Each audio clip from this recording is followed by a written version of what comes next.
From a childhood marked by profound loss to a life dedicated to leadership and empowerment, she transformed personal tragedy into a mission of purpose. Today we meet a woman who has inspired change both nationally and internationally. My guest today is UN Peace Ambassador Natassia Wright. I'm Archibald Gordon. This is Profile.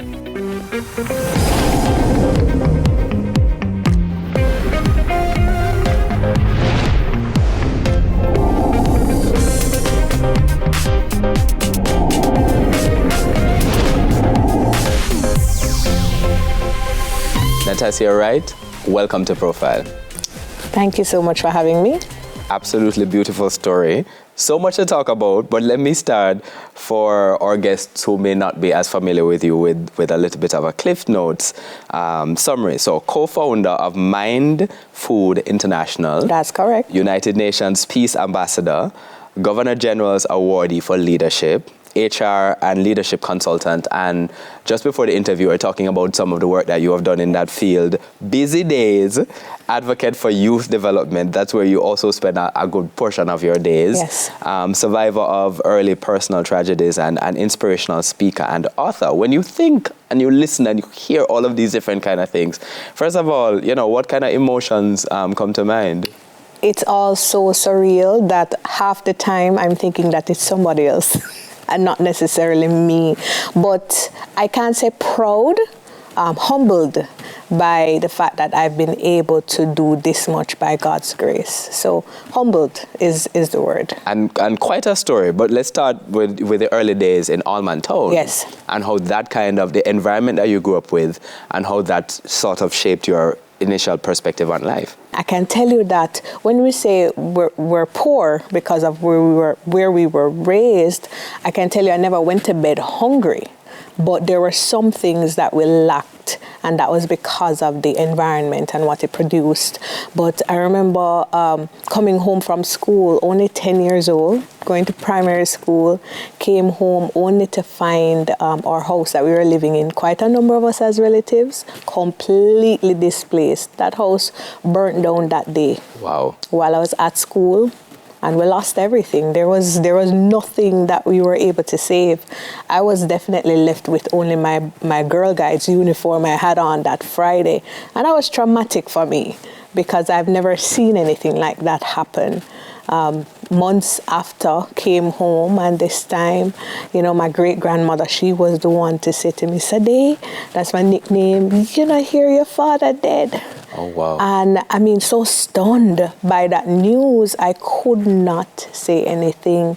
But my father was a police officer, and he was shot and killed in the line of duty at that time, and that rocked my world. My mother and I, we lived together, but my father had a really special place in my heart. So there was really no processing. In fact, I remember getting that news, not reacting, and the following day was when I really had a good cry.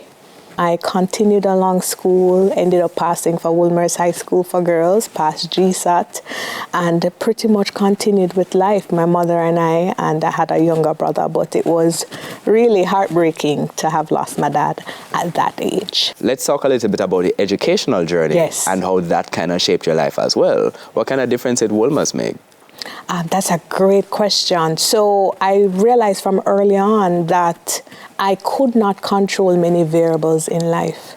My education, I realized very early, I had a bit of control over that, and so I definitely beat the books.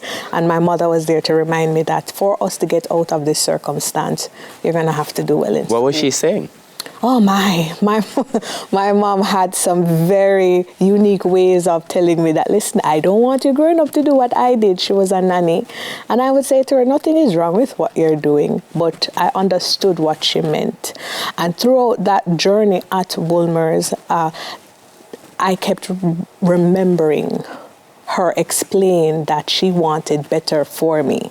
And so every school year, every school term, the aim was always to do better than I did the year before, because I wanted to make her proud, because I saw that she was affected by what we had gone through.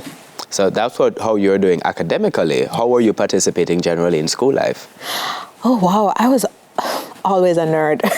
Always a nerd. I tried different sports. Boy, I never quite fit into them at all. Wasn't the athletic type, but I can say that when it came to doing my schoolwork, that was me. That was me. Had different friends with different interests, but I never picked up on certain extracurricular activities. But trust me, I've tried almost all of them, to find where I really fit. So what next after Wolmer's? Wow. So I'm in 5th form at this point in time as I relate the story to you. And, you know, my mother was having an asthma attack just at the edge of my 5th form period. And it just so happened that my mother died from that asthma attack. So this is your, what, is it a third, as I've counted, Yes. certainly the ones you've related, third thing happening to you before you're even a 20-year-old? Absolutely. Before I'm even out of high school. Yes. And so my mother died just while I was in 5th form. And my mother actually died less than 48 hours before I had to go sit my CXC exams. Wow. So I didn't even have enough time to say, let me think through what it is that I'm going to do, if I'm going to do them or not. But all I could remember was my mother saying that she wanted me to get 6 out of the 8 subjects. So I went that Monday morning, she died the Saturday night, just to finish up what I had started, because I had done all my paper ones. I had the written exams to do. And I pushed through by God's grace, did all of them. Some crying while doing them, but I finished them nonetheless. And that was pretty much how I ended my high school period. We buried my mom the Sunday. The Tuesday was my graduation. It was a crazy summer, I must tell you. And I'll never forget, while we were there in the Woolmerian Auditorium, the MC said that we should stand, we're going to sing the graduation song. And the instruction was like this: graduates, we want you to stand, we're going to sing the song, and you're going to face your parents. Wow. In that moment, I know that it was hard to describe.